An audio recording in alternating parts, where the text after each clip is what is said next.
এক ব্যক্তি দৌড়তে দৌড়তে ইমাম গাজালির কাছে আসলেন, এসে বলে, হুজুর আমি ভয়াবহ এক স্বপ্ন দেখেছি। বলে, কি স্বপ্ন?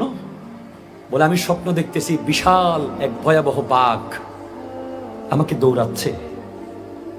আমি দৌড়তে দৌড়তে দৌড়তে একটা গর্তের ভিতরে পড়ে যাচ্ছিলাম। দেখতে পেলাম গর্তের নিচে একটা বিষাক্ত সাপ ফানা তুলে আছে। আমি গর্তের ঠিক মাঝখানে গিয়ে দুইটা রশি ধরলাম, উপরে বাঘ, নিচে সাপ, আমি মাঝামাঝি রশি ধরে আছি। আর রশি যখন ধরলাম দেখলাম আমার রশির পাশে একটা মৌমাছির বাসা, মধু।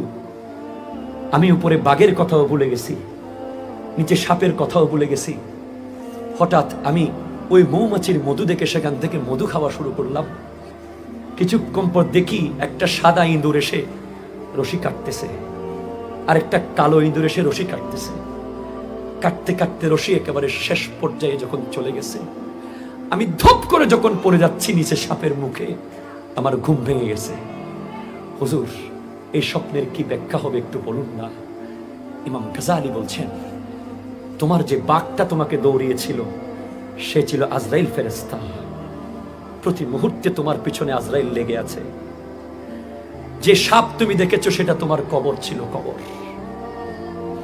যে দুটা রশি তুমি ধরেছো, একটা দিন তোমার হায়াত ছিল সেই রশিটা। সাদা ইঁদুরটা ছিল দিন, কালো ইঁদুর ছিল রাত। তোমার হায়াতের রশি কেটে ফেলতেছে। আর যে মৌমাছির বাসার দিকে আঙ্গুল দিয়ে মধু খেতে খেতে তুমি সব কিছু ভুলে গেছো, সেটা ছিল তোমার দুনিয়া। তুমি দুনিয়ার লোভে, দুনিয়ার মায়ায়, দুনিয়ার প্রেমে এমন ভাবে মত্ত হয়ে গেছো, তুমি নিচে কবরের সাপের কথাও ভুলে গেছো, উপরে আজরাইল ফেরেশতার বাঘের কথাও ভুলে গেছো।